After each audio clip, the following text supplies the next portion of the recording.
এই যে বাড়িটি দেখছেন, এটি সেই বুড়ির বাড়ি। দেখুন, এই বাড়িতেই সেই বুড়িমা থাকতেন। পাহাড়ের বুক চিরে তৈরি সুপ্রশস্ত রাস্তা ধরে ছুটে চলেছি সৌদি আরবের প্রাকৃতিক সৌন্দর্যমণ্ডিত নগরী তাইফের দিকে।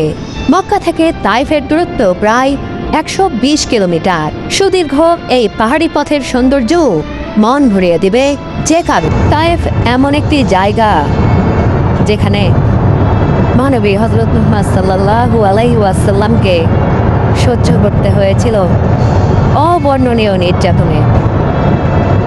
তিনি সেখানে রক্তাক্ত হয়েছিলেন, ক্ষতবিক্ষত হয়েছিলেন অবিশ্বাসীদের দ্বারা। যাচ্ছে সেই তাইফের পথ তাই প্রত্যেকটি মুসলিমের জন্য, প্রত্যেকটি মুসলমানের জন্য কষ্টের, বেদনার। আজ তাইফ যাচ্ছি, তাইফকে সেই ঘটনাগুলো তুলে ধরব, সেই সব স্থানগুলো দেখানোর চেষ্টা করব, ঘটনাবহুল স্থান। আর সেই সাথে আপনাদেরকে দেখাবো সেই বুড়ির বাড়ি। মহানবী সাল্লাল্লাহু আলাইহি ওয়াসাল্লামের পথে কাটা দেয়া সেই বুড়ির কথা কে না শুনেছেন? ছোটবেলা থেকেই তো সেই গল্প, সেই কথা শুনে এসেছি। সেই বুড়ির বাড়ি কিন্তু তাইফে। আজ আমরা সেই বুড়ির বাড়ি ঘুরে দেখবো, যে বুড়ি মহানবী সাল্লাল্লাহু আলাইহি ওয়াসাল্লামের পথে কাঁটা দিয়ে তাকে অপদস্থ করার চেষ্টা করতেন। আর এর পরিপ্রেক্ষিতে মহানবী সাল্লাল্লাহু আলাইহি ওয়াসাল্লাম তার সাথে কি আচরণ করেছিলেন, সেই কথা, সেই গল্প, সেই কাহিনী আবারও আপনাদের সামনে তুলে ধরবো আজকে সেখানে গিয়ে। এই শহরে নবীজি সাল্লাল্লাহু আলাইহি ওয়াসাল্লামের স্মৃতি বিজড়িত ও ইসলামের ইতিহাস সমৃদ্ধ বেশ কয়েকটি দর্শনীয় জায়গা রয়েছে। ধীরে ধীরে সবগুলো জায়গায় আমি আপনাদের ঘুরে দেখানোর চেষ্টা করব। তবে শুরুতেই আমি দেখতে চাই সেই বুড়িমার বাড়ি। বন্ধুরা, বুড়ির বাড়ির একেবারে কাছাকাছি চলে এসেছি। এখানে চলুন, বুড়ির বাড়ি হচ্ছে এই যে এই পথে, মসজিদের পাশেই।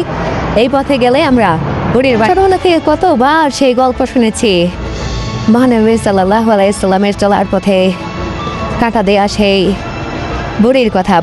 বড়ই গাছের যে কাঁটা হয় সেই কাঁটা দিতেন। এই যে দেখুন, এদিক দিয়ে উঠতে হবে।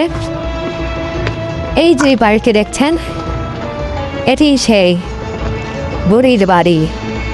দেখুন, এই বাড়িতেই সেই বুড়িমা থাকতেন। কত পুরাতন সেই বাড়িটি, কত শত বছরের পুরাতন। চলার পথে প্রতিদিন কাঁটা দিলেও নবীজি সাল্লাল্লাহু আলাইহি ওয়াসাল্লাম কিন্তু তাকে কোনো দিন কিছু বলেননি। তিনি শুধু কাঁটা সরিয়ে নীরবে চলে গেছেন এই বাড়ির পাশ দিয়ে। কিন্তু যখন পরপর 2-3 দিন পথে কোনো কাঁটা দেখতে পেলেন না, তখন তিনি ভাবলেন বুড়িমার কোনো সমস্যা হলো না তো।